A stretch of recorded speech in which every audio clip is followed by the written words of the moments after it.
అంబటి రాంబాబుని అరెస్ట్ చేసినట్టుగా వార్తలొస్తున్నాయి సార్. పోలీసులు లాక్కొని మరి తీసుకెళ్లారు గుంటూరులో అని కూడా చెప్తున్నారు. మరి ఏ కేసుకు సంబంధించి అరెస్ట్ చేశారు? జగన్మోహన్ రెడ్డి గారు కూడా హుటాహుటినట్టు పోలీస్ స్టేషన్‌కి బయలుదేరారని కూడా వార్తలొస్తున్నాయి సార్. ఏం జరిగింది అంబటి రాంబాబు గారి విషయంలో? మరి నిజంగా అరెస్ట్ చేశారా? ఏ కేసుకు ఆంధ్రప్రదేశ్‌లో ఒక తీవ్ర ఉద్రిక్త వాతావరణం అయితే నెలకొంటోంది. ముఖ్యంగా జగన్ ఒక రకమైన వార్ డిక్లేర్ చేసినట్టుగా తెలుస్తుంది.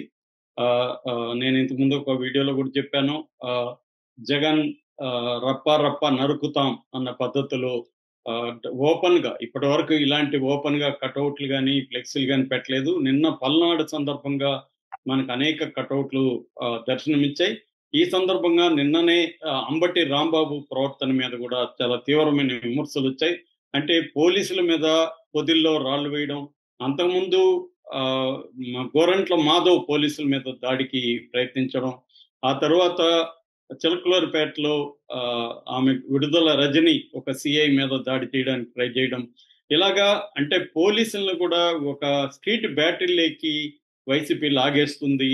ఎందుకంటే పోలీసులు కూడా చంద్రబాబు చెప్పినట్టుగా వీళ్ళ మీద దౌర్జన్యాలు చేస్తున్నారు కాబట్టి దీన్ని మనం స్ట్రీట్ బ్యాటిల్‌లోకి లాగేయాలి అని జగన్ తన ఒక ఆర్మీ లాంటి ఒక సైన్యాన్ని, ప్రైవేట్ సైన్యాన్ని ఒక ఫ్యాక్షన్ పద్ధతిలో ఫ్యాక్షన్‌ల లీడర్‌లకి అందరికి కూడా ప్రైవేట్ ఆర్మీస్ ఉంటాయి. వాళ్ళు దేనికైనా చావడానికైనా, చంపడానికైనా రెడీగా ఉంటారు. ఆ స్థాయిలో జగన్ ఇప్పుడు దింపేశాడని చెప్తున్నారు. ఎందుకంటే ఈ ప్రభుత్వాన్ని, కూటమిని ఎదుర్కోవాలంటే ముందుగా ప్రభుత్వంలో ఉండే వాళ్ళని లేకపోతే తెలుగుదేశం, జనసేన నాయకుల్ని భయభ్రాంతం చేయాలి. ఇది ఒక్కటే మార్గం అన్నట్టుగా జగన్ డిసైడ్ అయినట్టుగా మనకు తెలుస్తుంది. ఎప్పుడైనా కూడా కుర్రవాళ్ళల్లో ఒక ఫైటింగ్ స్పిరిట్ ఉంటది. వాళ్ళకి ఒక థ్రిల్ కావాల్సి ఉంటది. అలాంటి వాళ్ళని ఒక ఆర్మీ లాగా తయారు చేసి మీరు చంపండి, నరకండి, నేనున్నాను, ఏం జరిగినా నేను చూసుకుంటాను, జైలుకెళ్తే నేను మిమ్మల్ని విడుదల చేయిస్తాను, జైల్లో కూడా నేను మిమ్మల్ని బాగా చూసుకుంటాను అన్న పద్ధతిలో భరోసా ఇస్తే వాళ్ళు రెచ్చిపోయే అవకాశం ఉంది. సో అలాగా ఇప్పుడు జగన్ రెచ్చిపోతున్నాడని చెప్తున్నారు. ఈ నేపథ్యంలో ఇటు కూటమి ప్రభుత్వం కూడా ఏమాత్రం తగ్గట్లేదు. అరెస్టుల మీద అరెస్టులు చేసుకుంటూ వెళ్తుంది. ఆల్రెడీ వల్లభనేని వంశీని, తర్వాత పోసాని కృష్ణమురళిని ఇలాంటి వాళ్ళని ఎంతగా వేధించిందో మనం చూసాం. వల్లభనేని వంశీ ఇంకా జైల్లోనే ఉన్నాడు. నిన్న చెవిరెడ్డి భాస్కర్ రెడ్డిని కూడా బెంగళూరులో ఆయన విదేశాలకు వెళ్తుంటే అక్కడ లుకౌట్ నోటీసులు ఇప్పించి ఆయన పట్టుకొని వచ్చి కోర్టులో హాజరుపరిచారు. ఆయన్ని జైలుకి పెట్టారు. ఇప్పుడు లిక్కర్ కుంభకోణం కూడా చాలా వేగవంతంగా ముందుకెళ్తుంది. మరోవైపు వైసీపీలో ఇంకా మాట్లాడుతున్న వాళ్ళు పిడికెడు మంది కూడా లేరు.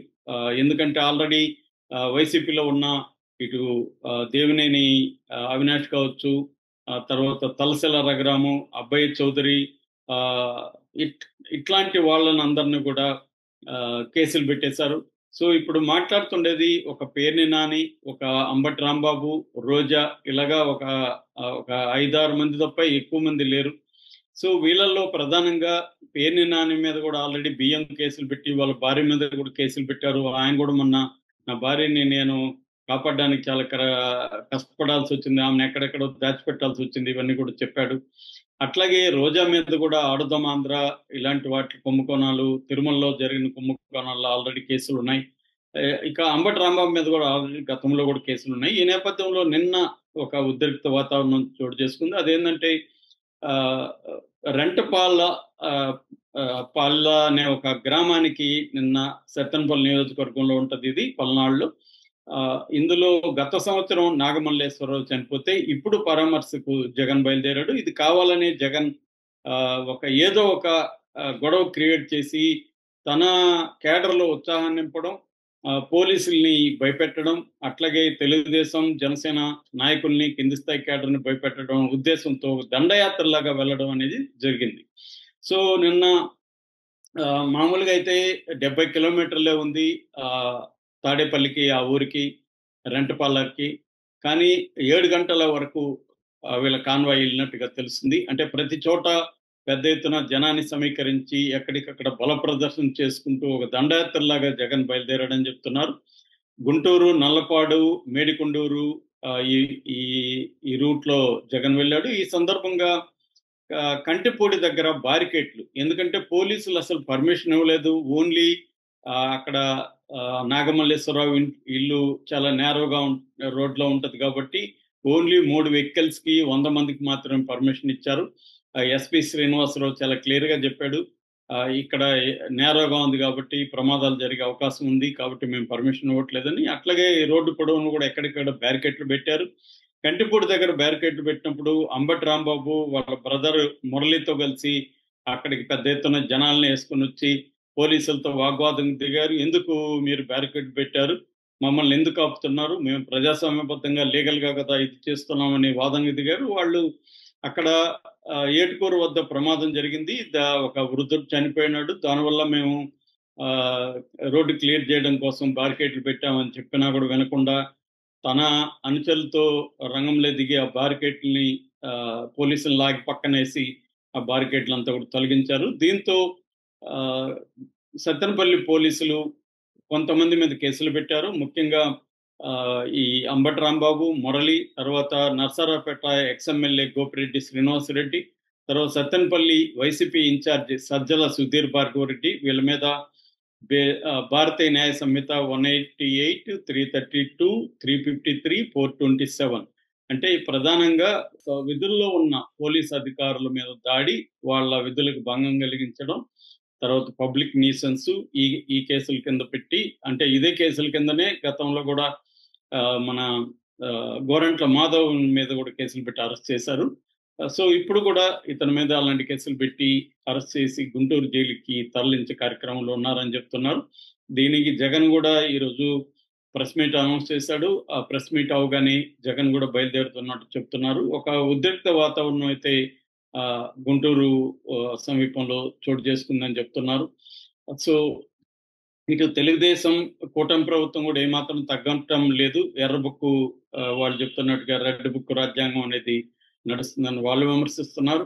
ఇటు జగన్ కూడా ఒక యుద్ధాన్ని ప్రకటించినట్టే కనిపిస్తుంది మనకి. 1 year అయిపోయినాక ఇంకా మనం ఆగాల్సిన అవసరం లేదని, అందుకని ఆగమగాల మీద తల్లికి వందనం పథకం కూడా చంద్రబాబు ప్రభుత్వం అమలు చేసింది. దీన్ని తట్టుకోవాలంటే ప్రజల్లో వ్యతిరేకత రానికుండా చూసుకోవాలని చంద్రబాబు ప్రభుత్వం కూడా చేసిందని చెప్తున్నారు. దీనికి సంబంధించి లోకేష్ కూడా ఢిల్లీలో ఇటు అమిత్ షాని, తర్వాత జగదీప్ ధన్కడ్ ఆయన వైస్ ప్రెసిడెంట్, అలాగే చిరాగ్ పాస్వాన్, అర్జున్ రామ్ మేఘ్వాల్ ఇలాంటి మినిస్టర్లను కలిసి మరింత ఫండ్స్ రాష్ట్రానికి తీసుకురావడానికి వెళ్ళాడు. దాంతోపాటు ఈ జగన్ స్ట్రాటజీలో అమిత్ షాతో చర్చించి దీన్ని అడ్డుకోవడానికి తాము చేసే ప్రయత్నాలకి మద్దతు ఇవ్వమని అమిత్ షాను లోకేష్ కూడా అడిగినట్టుగా చెప్తున్నారు. అందుకనే పెద్ద ఎత్తున కేసులు పెడతామని ఎస్పి శ్రీనివాసరావు కూడా నిన్న ప్రకటించాడు. అంటే జగన్ ఈ దూకుని అడ్డుకోవాలంటే కేసులు పెట్టి వీళ్ళందరినీ ఎక్కడెక్కడ యాక్టివ్గా ఉన్నారు నాయకులు వాళ్ళని లోపలేయడమే మార్గం అని లోకేష్ అనుకున్నట్టుగా తెలుస్తుంది. అయితే దీనికి విరుగుడుగా ఎంతమందిని అరెస్ట్ చేసినా మళ్ళీ పెద్ద స్థాయిలో ఎప్పటికప్పుడు ఆ ప్లేసుల్ని రీప్లేస్ చేయించి వాళ్ళ ద్వారా మళ్ళీ పెద్ద ఎత్తున ఒక వార్ సిచ్యువేషన్ ని తీసుకొచ్చి భయభ్రాంతం చేయాలి. దానివల్ల తెలుగుదేశంలో ఉండే ద్వితీయ శ్రేణి నాయకులు కావచ్చు, కేడర్ కావచ్చు, ఒక ఆందోళనకి వెళ్ళిపోతారు. ఎందుకంటే మేము వస్తే మిమ్మల్ని నరుకుతాం, చంపుతామని ఓపెన్ గానే వాళ్ళు కటౌట్లు పెట్టుకుని తిరిగే పరిస్థితులకు వచ్చేసారు. దీనివల్ల ఎందుకంటే ఇంకా 4 ఏళ్ళ ఉంది, తర్వాత పొరపాటున జగన్ వస్తే మన పరిస్థితి ఏంటి అనే భయాందోళనలు కలిగించ